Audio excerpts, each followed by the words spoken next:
Hoy es Semana Santa del año 2020 y es realmente una Semana Santa típica. No tanto porque no salga las cofradías, que también, sino porque estamos encerrados en nuestras casas.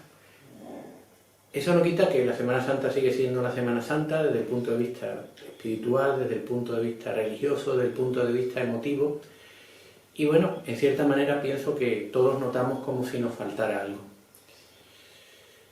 De alguna manera, pues tenemos que suplir esa Semana Santa con una Semana Santa interior nuestra, ¿no? Entonces, bueno, quiero, si es posible, poner mi granito de arena, ayudar un poco a hacer esta Semana Santa más llevadera, bueno, pues comentando algunas cosillas que lo mismo resultan de interés. Entonces yo voy a hablar de las figuras de la Pasión de Cristo, de lo que serían las figuras secundarias, como le llamamos aquí, o como serían las figuras de reparto, si utilizáramos los términos de Hollywood. La Pasión de Cristo está reflejada en la Semana Santa de una manera bastante exhaustiva, de una manera en la que se recogen casi todos los pasajes evangélicos y algunos pasajes que no son puramente evangélicos, sino que están recogidos en los evangelios apócrifos o están recogidos en la tradición, como ya veremos más adelante. Eso lo hace pues muy rico. Entonces vamos a verlo desde el punto de vista artístico, desde el punto de vista de la historia de cada uno de los personajes, pero creo que sería bastante interesante, antes de proceder a hacer eso, dar una pequeña introducción histórico-social, digamos, de las circunstancias políticas y de las circunstancias sociales que existían en Palestina en tiempo de Jesucristo. ¿Por qué? Porque la situación política tenía cierta complejidad. Daros cuenta de que cuando hablamos de la Pasión de Cristo, pues Cristo va a Anás, va a Caifás, va a Herodes, vuelve de Herodes, va a Pilato. Entonces es posible que haya algún tipo de confusión en este recorrido, en esta distribución del poder político, del poder judicial y tal. Entonces vamos a verlo y para eso pues vamos a empezar por esta primera diapositiva. Digamos. Bien, esto es un mapa de la Palestina donde Jesucristo desarrolló su vida. Aquí tenéis, bueno, las partes, pues aquí tenéis Judea, donde está Jerusalén, Samaria, donde predicó, la región donde estaban los samaritanos, y aquí tiene Galilea, de donde era Jesucristo. ¿Vale? Entonces, ¿cuál era el poder político en aquel momento, en aquella época? Nos vamos a remontar, bueno, pues brevemente, para comentar que hubo un reino judío independiente desde el año 135 hasta el año 63 a.C. ¿Por qué? Porque en el año 63 a.C. Roma interviene llamado por uno de los bandos que había en la guerra civil. Entonces, Pompeyo entra, llega a Jerusalén, toma Jerusalén e incluso entra en el Santo Santorum del templo, sorprendiéndose porque ahí no había realmente nada. Lo cierto es que a partir de entonces a Pompeyo, pues la verdad es que no le fue especialmente bien, sino todo lo contrario. Entonces, a partir del año 63, Palestina entra en la órbita del Imperio Romano, con sus altas y con sus bajas, hay una invasión de Esparto, luego lo reconquistan. En cualquier caso, desde el año 63 entra en la órbita del Senado de Roma, porque todavía no era un imperio. Entonces, otro hito importante es que en el año 37 a.C. empieza a reinar Herodes el Grande, y reina hasta el año 4 a.C. Eso implica que si estuvo implicado en la matanza de los inocentes, Jesucristo tendría que nacer al menos antes del año 4 a.C. Esto es porque se efectuaron mal los cálculos para un señor que se llama Dionisio el Exiguo, efectuó mal los cálculos para ver cuándo había nacido Cristo. En fin, es una anécdota que no tiene mayor importancia. Entonces, cuando Herodes el Grande le da cierto esplendor al reino judío, aunque sigue siendo dependiente de Roma, hace el templo de Jerusalén, aunque era idumeo, que esta región que aquí veis abajo, que no es exactamente judía en origen, pues se empeñó mucho por ser ortodoxo. Fue un monarca que en sus últimos años pues, fue cruel, fue arbitrario, mató a 3 de sus hijos, a su mujer, en fin, no era el mejor padre ni el mejor monarca que pudiera haber, pero parecía que en aquel entonces había una cierta grandeza. ¿Qué sucedió? Cuando murió Herodes, intentó repartir el reino entre sus hijos, hacer rey a uno y dividir otra parte de los reinos y hacer etnarca a los otros 2. Pero Augusto, porque ya estábamos con el primer emperador romano, no estuvo de acuerdo, porque le pareció demasiado poder y en vez de nombrarlo rey, los nombró tetrarca y etnarca. Y la distribución de poder quedó tal como os cuento. Herodes Antípatro se quedó con la parte de Judea y de Samaria. Herodes Antipas, que es nuestro clásico Herodes, el que vemos en los pasos de la Semana Santa, él se quedó con Galilea, ¿de acuerdo? Y Perea. Y luego su otro hermano pues, se quedó con otros territorios que no nos interesa, digamos, ¿no? Pero ¿qué es lo que sucede? Antípatro fue un monarca tan cruel, tan arbitrario, que llegó a ser un peso para los propios judíos. Entonces los judíos mandaron una comisión a Augusto, quejándose, y Augusto quitó a Antípatro. ¿Y qué es lo que hizo?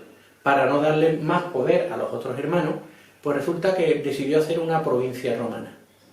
Y efectivamente se hizo una provincia romana. Se hizo la provincia romana de Judea. Y esa provincia romana dependía de otra provincia de rango superior, que era la provincia de Siria.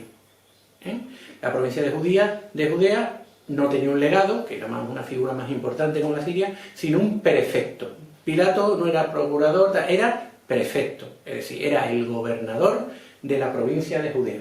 Era una provincia, digamos que secundaria, no tenía el mando de las legiones romanas clásicas, sino que lo que tenía eran fuerzas auxiliares, que bueno, en realidad era igual a casi todos los niveles que las fuerzas legionarias, pero resulta que estaban reclutadas entre gente, digamos que más o menos de los territorios cercanos, en su gran parte, que además normalmente solían ser bastante poco amables o simpatizaban poco con los judíos.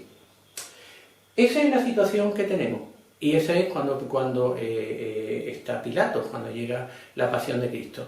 Entonces tenemos a Herodes Antipas, que es tetrarca de Galilea, y tenemos a Poncio Pilato, que es procurador, o sea, gobernador romano de la provincia de Judea.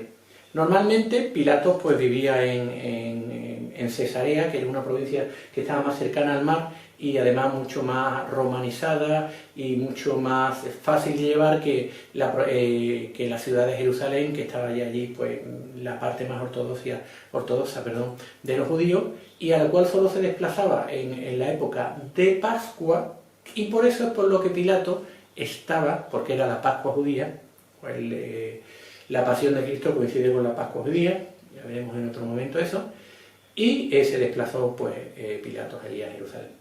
Y esos son, digamos que en esta breve introducción queremos ver cuál era la situación que había allí. Ya hablaremos de Anás, de Caifás y de Sanedrín, hablaremos un poco más adelante para no hacer esto especialmente extenso.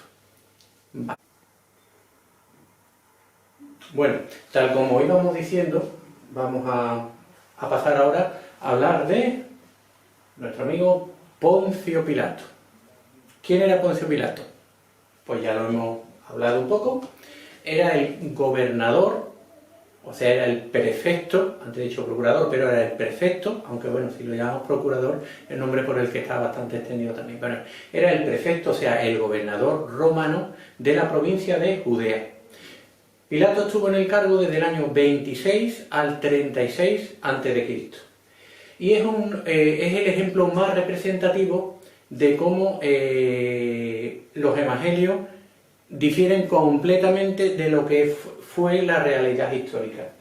Sobre Pilato tenemos dos testimonios, uno de ellos es de Flavio Josefo, un historiador judío de la época de Vespasiano bastante conocido, que vio pues, la antigüedad judía, las guerras judías, y luego tenemos otro que es Filón de Alejandría, que es bastante menos conocido, pero ambos tenían pretensión, eran historiadores tal como se entendía entonces la historia, que no era una disciplina tan científica como ahora. Bien, entonces, tanto uno como otro describen a Pilato como un señor sin escrúpulos, cruel, autoritario y bastante antijudío.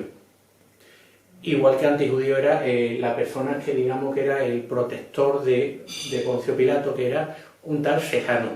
Sejano era, entre primer ministro, válido, digamos que era el favorito, como le queramos llamar, de Tiberio, era la persona, el segundo al mando en el imperio, pero que se tomó demasiadas libertades, Tiberio pensó que estaba conspirando contra él y lo mandó a asesinar.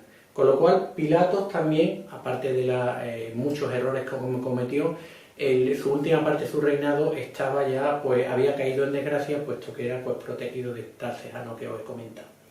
Entonces, Pilatos, Flavio Josefo lo describe pues en los términos que os he dicho. De hecho, metió varias veces la pata. Una vez pues introdujo dentro de Jerusalén una efigie con la imagen del emperador, con lo cual pues los judíos que no admitían representaciones religiosas pues organizaron un motín. Pilato amenazó con matarlo, los judíos pues le ofrecieron el pecho y ahí se tuvo que bajar un poquito Pilato y bueno, cedió. Sin embargo, se quedó con el, digamos, ese puntito de que no lo había conseguido y su siguiente jugada sí que lo consiguió, que fue construir un acueducto saqueando, entre comillas, los fondos sagrados del tesoro del templo. Después metió,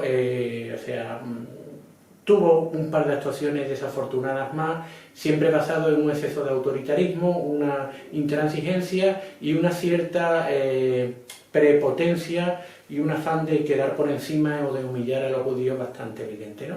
Eso hizo que, como os he dicho, en el año 36 fuera fulminantemente cesado después de propiciar una matanza de samaritanos por, bueno, serie de circunstancias.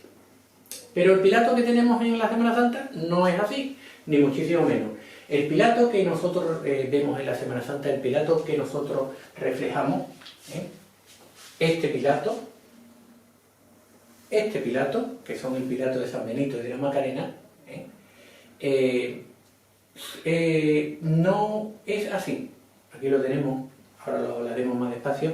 Es una persona que es, digamos que no quiso arriesgarse a perder el favor, como dice la saeta Pilato, por no perder la posición que tenía, y fue además un hombre que intentó ayudar a Jesucristo, intentó salvarlo, no le vio ningún delito, pero que finalmente se vio desbordado por las circunstancias y por culpa de Pilato, de Caifás y del Sanedrín que tenían comprado las multitudes, soltó a Barrabás en vez de a Jesucristo. Eso, como he comentado, históricamente no es incierto. Pilato no daba ese perfil, ni muchísimo menos. Entonces, ¿por qué en un momento determinado eso era así? Ahora lo contamos. Pero vamos a ver cómo se refleja en la Semana Santa de Sevilla Pilato. Aquí tenemos dos modelos de Pilato. El Pilato de San Benito y el Pilato de la Macarena. Aquí lo tenemos.